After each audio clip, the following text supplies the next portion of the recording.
पिछले पार्ट में हमने देखा कि कैंग मैजिक टावर के अंदर ब्लास्ट होने के बाद लोगों को चेक करने के लिए बाहर निकलता है, तो वो देखता है कि सामने दो बच्चे खड़े हुए रो रहे होते हैं। तो उनसे उन्हें पता चलता है कि उनका एक दोस्त अंदर फंसा हुआ है। जब कैंग अंदर जाकर देखता है तो वहाँ पे एक छोटी बच्ची रिजे होती है जो कि एक बुक शेल्फ के नीचे दबी हुई होती है। तो कैंग उसे बचाने में लग जाता है। इस पार्ट की शुरुआत में हम देखते हैं कि कैंग रिजे को अपनी पीठ पर बिठाकर बाहर की ओर भाग रहा होता है और इस बीच उसके पीछे बहुत सारे धमाके हो रहे होते हैं। तो रिजे कैंग से कहने लगती है तुम्हें और ज्यादा केयरफुल रहना होगा क्योंकि पीछे के धमाके और भी ज्यादा स्ट्रोंग होते जा रहे हैं। कैंग उससे कहने लगता है तुम्हें अपना सर नीचे रखना चाहिए रिजे, क्योंकि ये बहुत ज्यादा खतरनाक हो सकता है। फिर कैंग वहां से भागते हुए सोचने लगता है ये 12th फ्लोर है और मुझे 9th फ्लोर पर पहुंचना ही होगा, क्योंकि अगर हम 9th फ्लोर पर पहुंच गए तो हम सब सेफ हो जाएंगे। तभी कैंग की नजर सामने की ओर पड़ती है जिसे देखकर वो बहुत ज्यादा चौंक जाता है क्योंकि सामने की सीढ़ियां टूटी हुई होती हैं। तो कैंग उस टूटे हुए फ्लोर को देखकर कहने लगता है मैंने ये एक्सेप्ट नहीं किया था, क्या यहाँ पर कोई और दूसरा रास्ता नहीं है।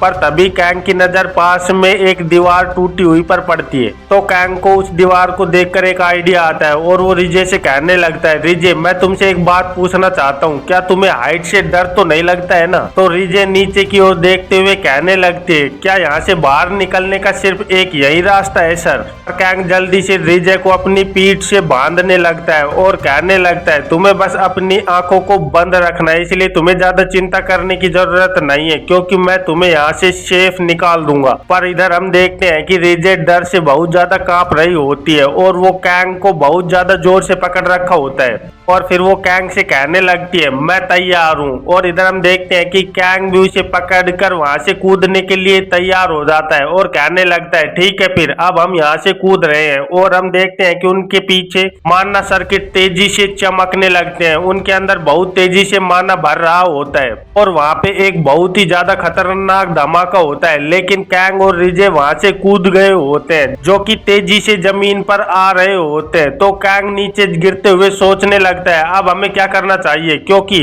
12th फ्लोर से गिरने के बाद हम दोनों में से कोई भी नहीं बच पाएगा। इधर रिजे भी नीचे गिरने की तैयारी में होती है और वो कैंग को पकड़कर पूरी तरह से तैयार होती है। तो कैंग उसकी ओर देखकर सोचने लगता है एक नॉर्मल बच्चा अब तक रो रो कर बेहोश हो गया होता, लेकिन इस लड़की को देखो ये अभी तक पूरी तरह से ठीक है। अगर ऐसा कोई बच्चा यहाँ पर मर जाता है तो आगे का फ्यूचर पूरी तरह से खत्म हो जाएगा। और फिर हम देखते हैं कि कैंग जल्दी से अपनी फ्रेया कनेक्शन क्रॉसबो को बाहर निकाल लेता है और उसके अंदर एक मैसी हुक बैंडेज एरो को क्रिएट कर जल्दी से उसे शूट कर देता है। और हम देखते हैं कि उस क्रॉसबो से एक एरो बाहर निकलती है जिसके ऊपर एक हुक लगा हुआ होता है और उसके पीछे एक बहुत बड़ी बैंडेज की रस्सी बंधी हुई होती है जो सीधे जाकर ऊपर दीवार में जाकर धस जाती है, जिसकी वजह से वो दोनों दीवार पर लटक जाते हैं। और हम देखते हैं कि कैंग गिरने से बचने के लिए पूरी कोशिश कर रहा होता है पर उस हुक पर लगी हुई बैंडेज धीरे धीरे कर फट रही होती है, जिसकी वजह से कैंग को लग रहा होता है कि अब वो बैंडेज बस फटने ही वाली है। लेकिन कुछ ही देर में वो बैंडेज फटना बंद हो जाती है और सब कुछ शांत हो जाता है। तो कैंग उस एरो को देखते हुए कहने लगता है एक मैसिव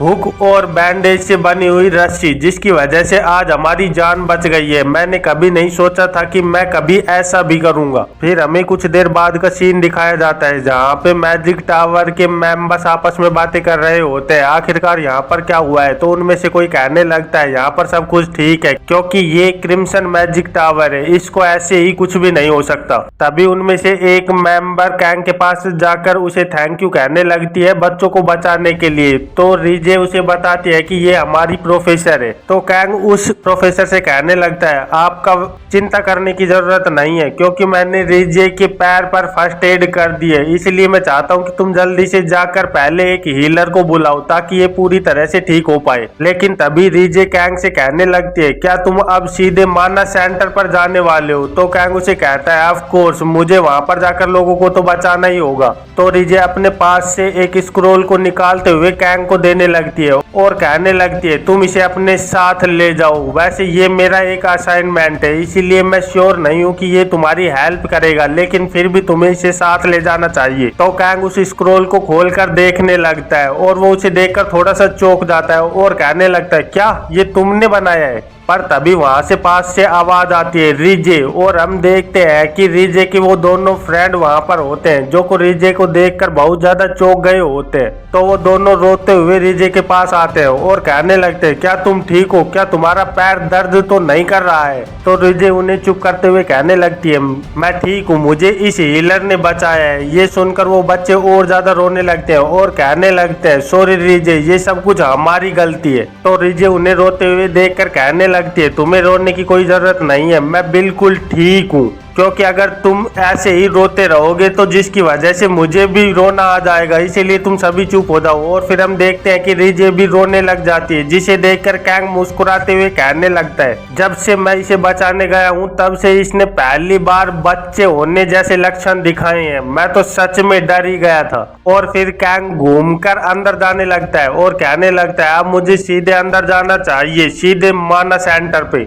फिर यहाँ से सीन कट होकर हमें माना सेंटर का सीन दिखाया जाता है, जहाँ पर सुरई और किम दोनों बेहोश पड़े हुए होते हैं और वहाँ माना सेंटर के अंदर से बहुत ज्यादा एनर्जी बाहर निकल रही होती है और उस माना क्रिस्टल के चारों ओर बहुत सारे मैजिक फॉर्मेशन बने हुए होते हैं। तो कैंग वहाँ पर आकर उसे देखते हुए कहने लगता है, आखिरकार यहाँ पर हुआ क्या है? क्या यही है माना पावर सिस्टम? और फिर कैंग अपनी ऑब्जर्व आई से वहां की स्थिति को चेक करने लगता है, तो उसे पता चलता है कि वहां पे माना सर्किट्स उन सब लोगों की बॉडी से अटैच हो चुकी हैं, जिसकी वजह से उनका माना धीरे धीरे कर माना क्रिस्टल के अंदर जा रहा है।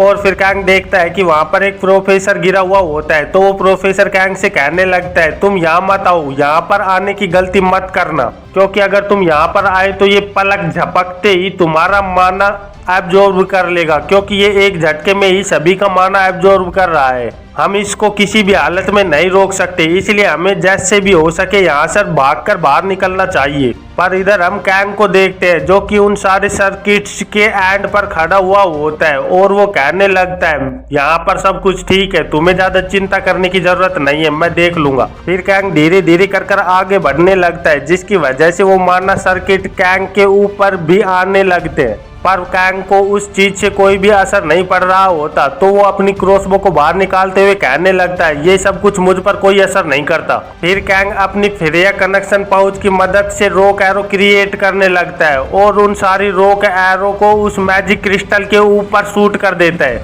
पर वो माना क्रिस्टल उन एरो को अपने पास आने से रोकने के लिए अपने अंदर से एनर्जी को बाहर निकालने लगता है। और हम देखते हैं कि वो माना प्रोटेक्शन शील्ड बनाकर उन तीनों एरो को अपने तक पहुंचने से रोक देता है, जिसे देखकर वहां पर मौजूद प्रोफेसर बहुत ज्यादा हैरान हो जाता है और वो चिल्लाते हुए कहने लगता है, माना प्रोटेक्टर, क्या ये अब स्किल्स भी यूज कर सकता है? तो कैंग उस ओर देखते हुए कहने लगता है, जैसा कि मैंने एक्सेप्ट किया था। और फिर कैंग अपनी ऑब्जर्व आई से उस क्रिस्टल को देखने लगता है, तो उसके सामने बहुत सारी नोटिफिकेशन आने लगती है, माना ओवरलोड, वार्निंग, माना हमें माना चाहिए। तो कैंग उन नोटिफिकेशंस को देखते हुए कहने लगता है, ये एक मॉन्स्टर बन चुका है। और ये कहते हुए कैंग वापस से अपनी क्रॉसबो को सामने कर फाइट के लिए तैयार हो जाता है और वो अपनी क्रॉसबो से एक एरो को उस माना क्रिस्टल के ऊपर शूट कर देता है और कहने लगता है, ये इंसेंस हार्ब जेल एरो है, जिसकी वजह से इसका पूरा प्रोटेक्शन गलकर नीचे गिर जाएगा। और हम देखते हैं कि उस क्रिस्टल के ऊपर का प्रोटेक्शन लेयर धीरे धीरे कर गलने लगती है और धीरे धीरे कर जमीन पर गिरने लगती है। तो उसे देखते हुए कैंग सोचने लगता है, ये काम तो यहाँ पर खत्म हो गया है, क्योंकि अगर मैं इसके प्रोटेक्टर को पहले मेल्ट कर दूंगा तो उसके बाद मैं इसे आराम से हरा सकता हूँ। लेकिन तभी कैंग को आवाज सुनाई देती है,